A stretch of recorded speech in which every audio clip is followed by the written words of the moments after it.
안녕하십니까 여러분, 정원석입니다. 명절 잘 마무리하시기 바랍니다. 저는 아무것도 안 했거든요. 명절 때 한 1.5kg 몸무게가 늘은 것 같습니다. 체중을 이제 저는 좀 빼야 되거든요.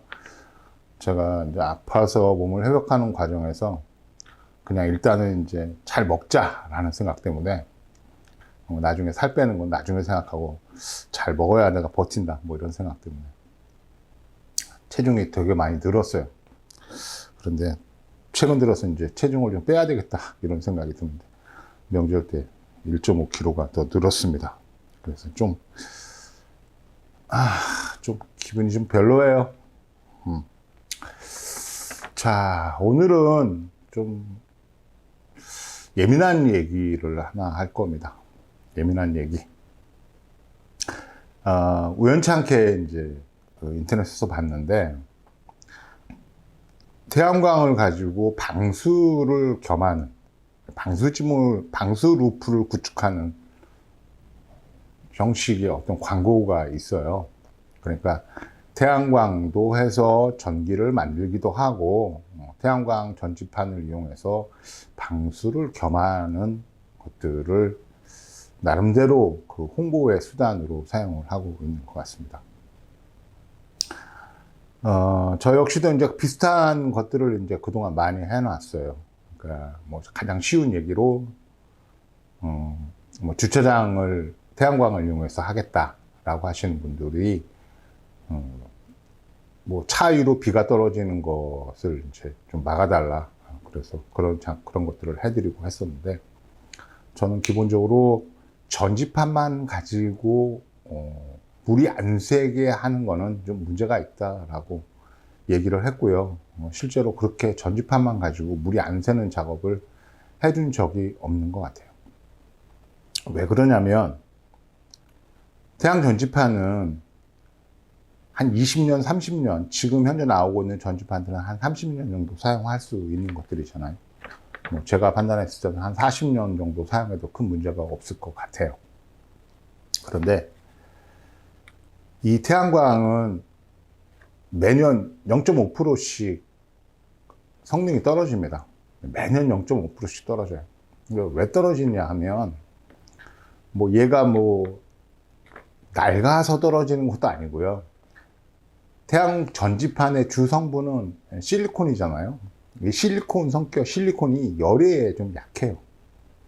열에 약해서 태양 전지판이 햇빛을 받고 있는 동안에 표면의 온도가 굉장히 많이 올라가게 되면 그때부터 실리콘이 이제 파괴가 되기 시작을 합니다.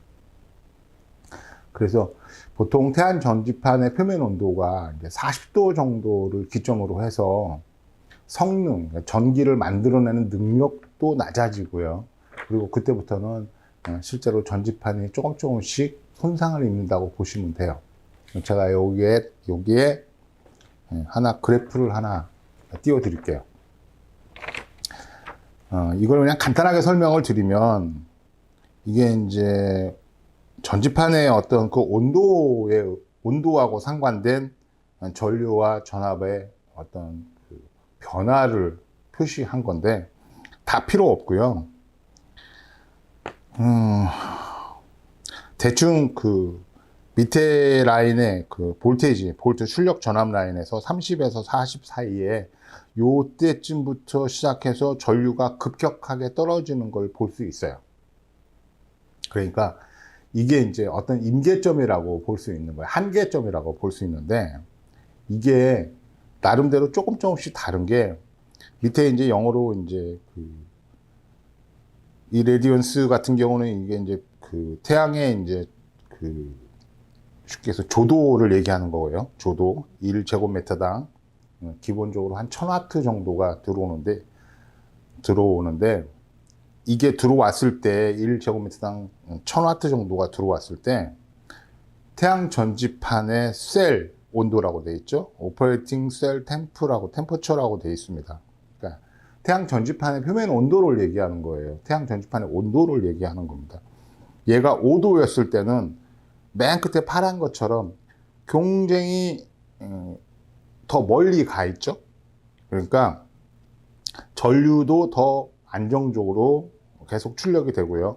전압 강화도 가장 늦게 일어난다는 겁니다. 그런데 맨 밑에 보라색에 60도, 65도 정도부터는 실제로 아주 빠르게 전류도 감소하고 전압도 감소하는 그래프를 보여주고 있는 거고요. 이 그래프는 제가 만든 그래프가 아니고요. 전지판 제조회사에서 밝혀둔 전지판의 어떤 기본 사양서에 나와 있는 온도 특성에 관련된 그래프를 제가 좀 확대해 가지고 화면에다가 띄워 드린 겁니다. 태양광을 이용해서 다른 어떤 용도까지도 겸하려고 하는 그런 욕구들은 굉장히 많아요. 뭐 간단한 얘기로 금방 얘기했던 주차장을 겸하는 것들, 그리고 뭐 정자를 구축하는 것들, 그리고 베란다의 상부를 태양 전지판을 덮어갖고 비가 안 맞게, 내지는 이제 그래서 밑에 하부를 결국 이제 실내 공간으로 이제 쓰겠다고 하는 그런 이제 좀 복합적인 그런 요구들이 많은데, 제가 그것들을 다 극명하게 반대한 거는 아니지만, 저는 분명히 뭐라고 얘기했느냐면, 태양 전지판만을 가지고 방수를 하기에는 좀 문제가 많다. 어떤 문제 때문에 그러냐면, 바로 여러분이 금방 보셨던 이 온도에 의해서 전지판의 출력이 감소가 되고, 또 온도에 의해서 실리콘 셀의 수명이 짧아지기 때문에 그래요. 태양광은 설치하는 방식이 이제 구조물 타입이 있고, 그리고 여러분들이 주택에 이제 많이 이제 보급이 되어 있는데 지붕형 타입이 있어요. 루프탑 형식의 태양광이 있는데, 뭐 구조물은 그냥 전지판들이 이제 허공에 이제 붕 떠 있으니까, 기둥 몇 개 가지고 떠 있으니까 상관이 없는데, 지붕에 설치하는 태양 전지판 같은 경우에는 제일 먼저 확보해야 되는 게 뭐냐면, 통기로를 확보를 해줘요. 통기로를 확보를 해줘야 전지판의 온도 상승을 억제할 수 있어요. 상승을 막을 수 있어요. 그러니까 그냥 간단하게 그려볼까요? 이게 전지판입니다. 이게 전지판이면 이 전지판을 그냥 지붕면에다 바짝 붙이는 게 아니거든요. 지붕면에다 바짝 붙이는 게 아니고, 보통은 여기에 이제 이렇게 철자재가 하나 이제 이렇게 그려볼게요. 철자재가 이렇게 하나 들어가고, 여기도 이제 철자재가 하나 이렇게 들어가죠. 그리고 이 두 개의 철자재, 얘는 이제 전지판을 고정하기 위한 철자재예요. 전지판 자체를. 그리고 나서 이 전지판 고정용 철자재를 고정하기 위한 철자재가 또 하나 필요하죠. 이렇게 됩니다.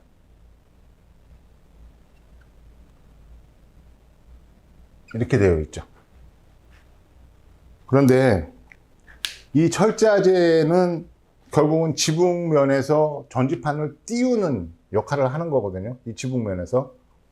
어느 정도 띄워줘야 되냐면, 에너지관리공단에서 태양광을 처음에 할 때 지붕형 태양광의 기본 시방서에 의해서 지붕면에서 최소 100mm는 띄어라, 10cm는 띄어라. 그러니까 쉽게 얘기해서 지붕이 이렇게 되어 있으면 태양 전지판을 지붕면에다 바짝 붙이지 말고 최소한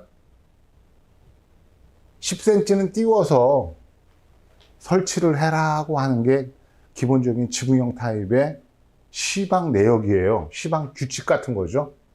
햇빛에 의해서 전지판이 달아오르게 되면 이 후면의 공기들도 같이 복사열에 의해 가지고 공기가 달궈지게 됩니다. 그러면은 이 사이에 있는 전지판 후면에 있는 전지들은 이제 위로 빠져나가겠죠.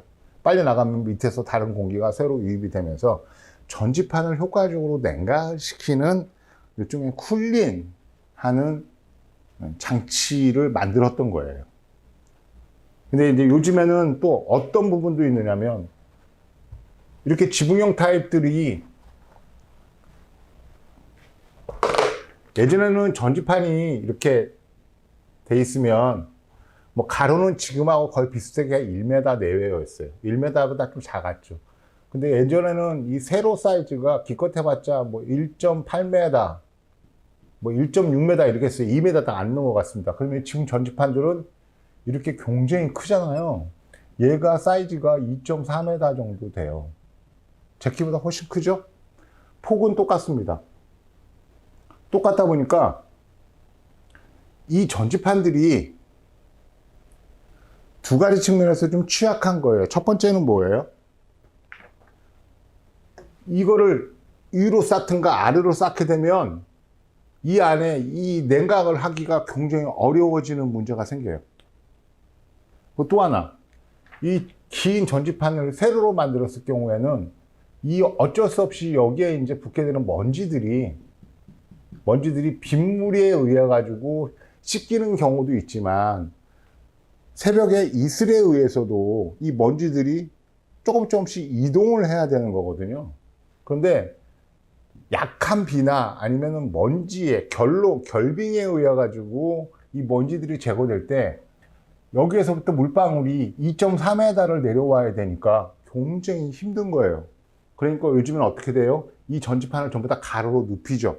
그래서 이렇게 만듭니다. 이런 식으로.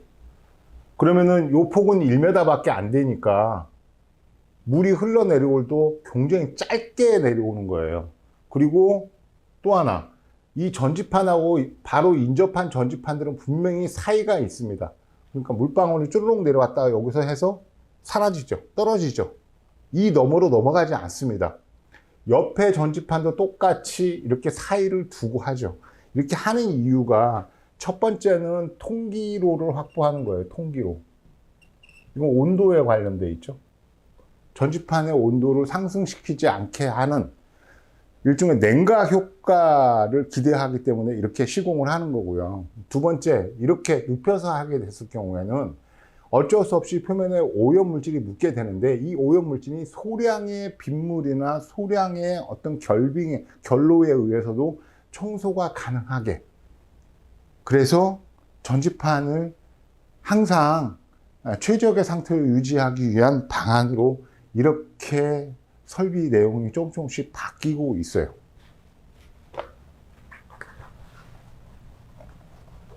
심각하게는 이렇게 설치하는 회사도 봤습니다. 제가 이게 전지판을 옆에서 이렇게 세로로 이렇게 본 거예요. 세로로 본 겁니다. 세로로 봤는데 어떤 회사는 이 전지판을 여기서 바로 붙이는 게 아니고요, 띄워요. 이렇게 이 공간을 확보해 줍니다. 그러니까 여기서 여기까지는 1m, 여기도 여기까지도 1m죠.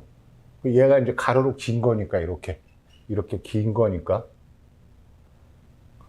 자, 이렇게 빈 공간을 만들어주는 이유는 뭐냐면 아까 얘기했듯이 얘가 햇빛을 받아가지고 온도가 올라가게 되면 뒤에도 복사열에 의해 가지고 공기가 데펴질 거고요. 공기가 빠르게 위로 올라가는데 얘가 인접이 되어 있으면 얘까지 가야 되니까 최종적으로 냉각효과가 떨어질 거 아니에요. 그러니까 여기를 열어주는 겁니다. 열어서 전지판이 좀 더 쉽게 냉각이 될 수 있도록 이런 부분도 이제 세심하게 신경을 쓰기 시작한 거예요. 그러니까 이런 내용은 뭐냐면 우리 주변에 태양광이 이제 아주 많이 친근한, 그러니까 익숙한 제품이 되다 보니까 어떻게 하면은 저 태양 전지판을 이용해서 좀 더 많은 효율을 낼 수 있을까? 그리고 또 오래 사용하도록 만들 수 있을까? 이런 부분까지 이제 사람들이 조금씩 마음이 움직여 가는 거라고 저는 생각을 해요. 그런데 태양 전지판을 이용해서 지붕의 방수면을 새로 구축한다고 했을 때는 어떻게 해야 되겠어요? 전지판들을 전부 다 딱 붙이고, 그리고 전지판 사이사이에도 뭐 실리콘 작업이나 아니면 실링 같은 것들을 해가지고 완전히 전지판 뒤쪽으로 물이 하나도 못 들어가게 만들어 놓는다는 얘기는 결국은 금방 제가 지금 계속 얘기하고 있는 첫 번째, 전지판의 냉각을 하는 부분에서 굉장히 불리하고요. 두 번째, 전지판의 표면이 오염이 됐을 때 이게 세척하는데도 굉장히 어렵습니다. 그리고 또 하나 더 중요한 건 전체적으로 온도에 의해서 전지판의 수명이 짧아진다는 거예요. 최근에 전지판들은 보통 이제 거의 대부분은 12년 보증이라고 하는 워런티를 갖고 있습니다. 12년 동안 물리적으로 아니면 어떤 제품 결함상에서는 제조회사가 책임을 져요. 그리고 이제 그 이후에는 이제 사용자가 이 부분을 감수를 해야 되는데, 거의 대부분 한 30년 정도까지의 차트를 보여줍니다. 그래프를 보여줘요. 30년 전도 지나도 전지판의 성능이 이 정도밖에 떨어지지 않는다. 그러면서 바로 옆에 뭘 표시하냐면 온도 특성을 표시해 줍니다. 그러니까 전지판을 오랫동안 유지하는데 가장 중요한 거는 온도라고 하는 부분이에요. 그러면 전지판을 될 수 있으면은 차갑게 내지는 시원하게 유지하는 것이 좀 더 유리하다는 생각을 할 수 있겠고요. 처음에 보여드렸던 이 표에 의해서 전지판의 표면 온도가 높지 않을 때 훨씬 더 발전량을 확보하는데 용이하다. 그러니까 남들보다 좀 더 많은 발전량을 확보하려면 전지판을 차갑게 만들어요. 남들보다 조금 더 낮은 온도로 유지를 시켜줘야 된다라고 하는 결론에 이르게 되는 거예요.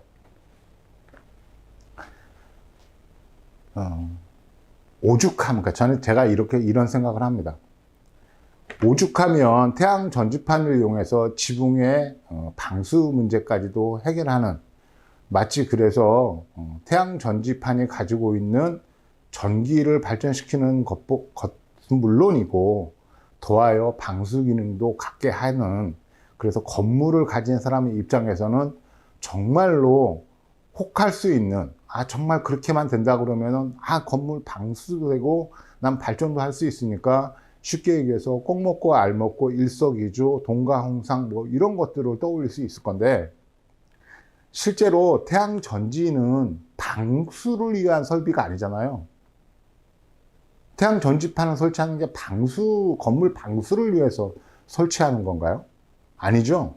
태양 전지판은 그냥 발전을 위한 발전 설비예요. 다 필요 없어요.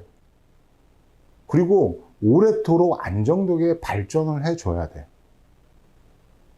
그런데 방수를 확보하기 위해서 전지판의 성능 저하나 어쩌면은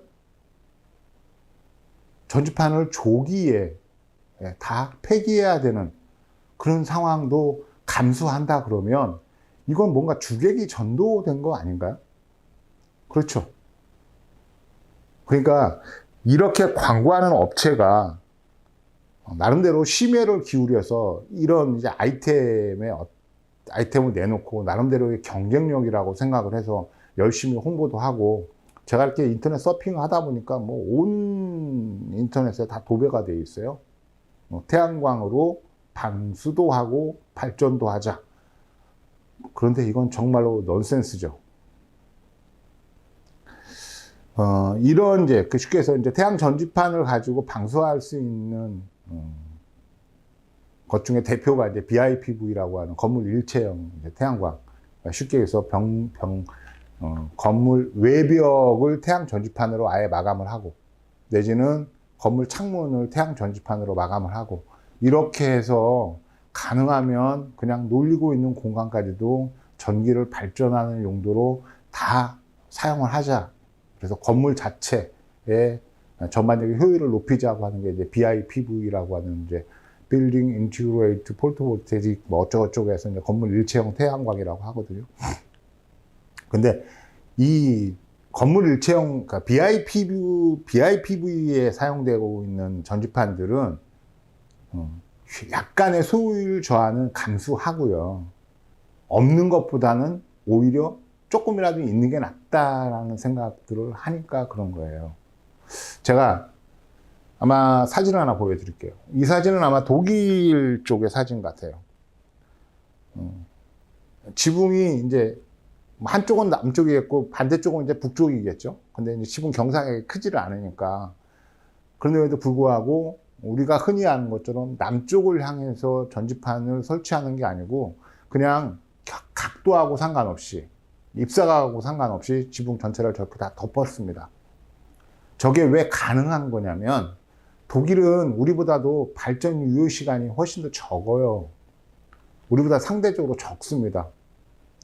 그러니까 독일 사람들은 무슨 생각을 하는 거냐면 제가 감히 예상을 했을 때 비록 저렇게 각이 안 맞아서 입사각이 안 맞아서 발전 효율이 좀 떨어진다 하더라도 없는 것보단 낫지 않겠느냐라고 하는 생각을 하는 것 같아요.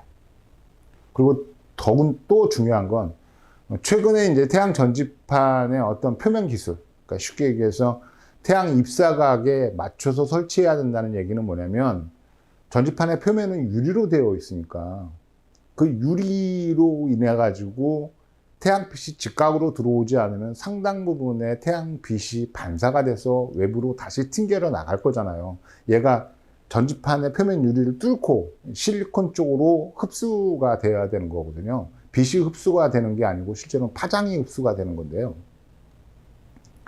그런데 전지판의 효율을 높이기 위해서 표면 가공 기술이 예전보다는 월등하게 많이 좋아졌죠. 그래서 웬만큼 태양빛의 경사가 맞지 않아도 입사각이 맞지 않아도 효율에는 크게 차이가 없게끔 그렇게 많이 진화가 되어 있어요. 그러니까 금방 보여드린 것처럼 이렇게 그냥 약간 지붕의 경사가 맞지 않아도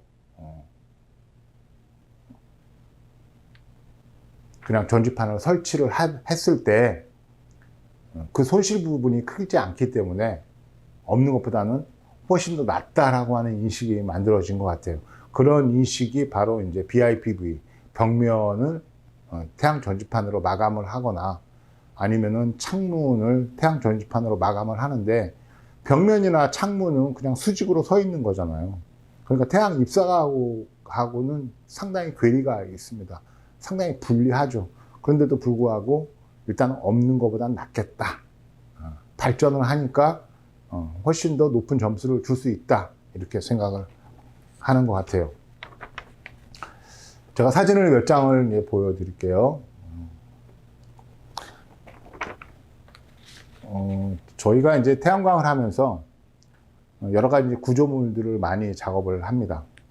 많이 작업을 하는데 저희는 만약에 태양 전지판 밑에 물이 안 샜으면 좋겠다 라고 했을 때는 저런 식으로 다 지붕면을 별도로 구성을 하고요. 그 위에 태양광을 설치를 했습니다. 당연히 비용이 비싸죠.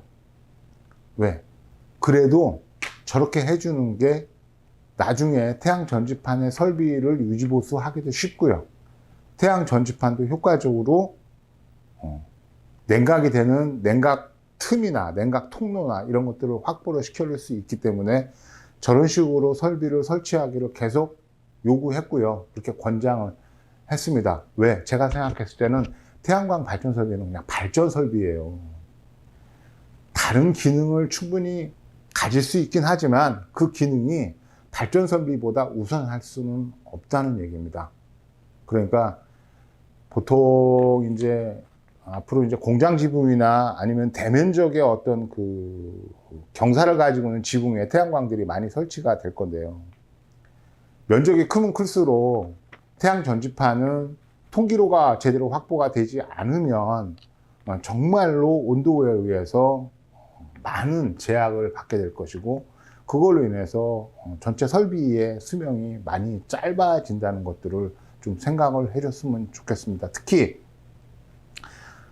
최근에 이제 텐덤 기법에 의해서 후면에 페로브스카이트 층을 가지고 있는 전지판들이 이제 지금 나와 있잖아요. 그리고 전면적으로 이제 페로브스카이트만을 가지고 전지판을 만들려고 하는 앞으로 대략 한 5, 6년 정도 지나면 이제 그런 전지판이 나와서 40%대 효율을 이제 우리가 얼마든지 확보할 수 있을 거라고 얘기를 하지만 이 페로브스카이트라고 하는 이 소재 자체도 가장 취약한 게 습도하고 온도예요.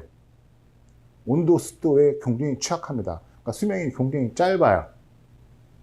결국은 우리 주변의 모든 것들은 거의 대부분 특히 전기하고 연관이 되어 있는 어떤 것들이라도 다 자체 온도가 올라가면 분명히 좋지 않습니다. 그러니까 태양 전지판을 오래 사용하고 그리고 오랜 기간 동안 아주 유효하게 전력을 발전을 해서 경제적인 이익도 얻고 전기 사용에 대한 부담도 적게 하고 하려면은 전지판의 냉각을 어떻게 할 것인가를 고민을 해 봐야 되는 거예요. 그런 측면에서 태양 전지판을 가지고 방수 기능까지 겸하는 이 부분은 주객이 전도된 것이라는 점을 여러분들이 좀 알아주셨으면 좋겠습니다. 자, 명절도 이제 오늘이 마지막이니까 다 지나고 있고요. 이번 주는 이제 훅 지나가겠네요. 근데 날씨가 이제 본격적으로 이제 태양광이 이제 폭발적으로 발전할 수 있는 시점이 다가오고 있습니다. 지금 시점부터 시작해가지고 이제 날씨가 많이 더워졌으니까 예전에는 보통 한 9월 중순에서부터 한 10월, 11월 중순까지가 뭐 가을철 이제 태양광이 이제 아주 높게 아주 고효율로 발전하는 그런 기간이었는데 이제 시간이 좀 더 미뤄질 것 같아요. 그래서 한 9월 말부터 아니면 10월부터 시작해가지고 10월, 12월 초까지가 아마 폭발적으로 발전을 하는 이제 태양광으로서는 가장 좋은 시점일 건데 왜 이렇게 봄이나 가을에 훨씬 더 많은 발전량을 보이는 거냐 하면 이 태양광이 가지고 있는 온도 특성 때문에 그렇습니다. 그러니까 태양 전지판은 어쩔 수 없이 태양빛에 있는 가시광선을 흡수해야 되기 때문에 태양을 마주 볼 수밖에 없어요. 그런데 태양빛에는 실제로 우리가 전기로 바꿀 수 있는 이 파장대역은 한 40% 정도밖에 안 되죠. 40%도 채 안 됩니다. 35% 정도밖에 안 되고요. 실제로 열 에너지가 거의 60%대 돼요. 그러니까 태양 전지판을 이용해서 우리가 가시광선을 이용해서 전기를 만들어내기 위해서는 이것보다 훨씬 더 많은 태양열을 감당을 해야 되는 거예요. 그러니까 태양광 발전 시스템을 만들 때 가장 신경 써야 될 부분은 뭐예요? 효과적으로 어떻게 냉각할 것인가예요. 전지판을 어떻게 냉각할 것인가. 이 부분을 정말로 많이 고려를 해 봐야 됩니다. 그래서 일반 이제 구조물 타입 같은 경우에는 뭐 전혀 문제가 없지만 지붕면에다 태양광 설비를 할 경우에는 아까 에너지관리공단에서 제시했던 그 표준 시방서, 그러니까 지붕면에서 최소 100mm는 띄어야 되고요. 100mm에서 150mm는 띄어야 됩니다. 띄워줘야 되고, 그리고 전지판하고 전지판 사이는 최소 20mm, 2cm씩은 벌려서 통기로를 확보를 해주고 열 자체가 그대로 그냥 고정되는, 계속 머무를 수 없게 만드는 이런 방식을 다 고려해야 됩니다. 태양 전지판을 가지고 방수 지붕을 만든다? 이건 제가 봤을 때는 조금 넌센스인 것 같아서 짧게나마 오늘 이야기를 해봤습니다. 자, 다음 영상에서 뵙겠습니다. 감사합니다.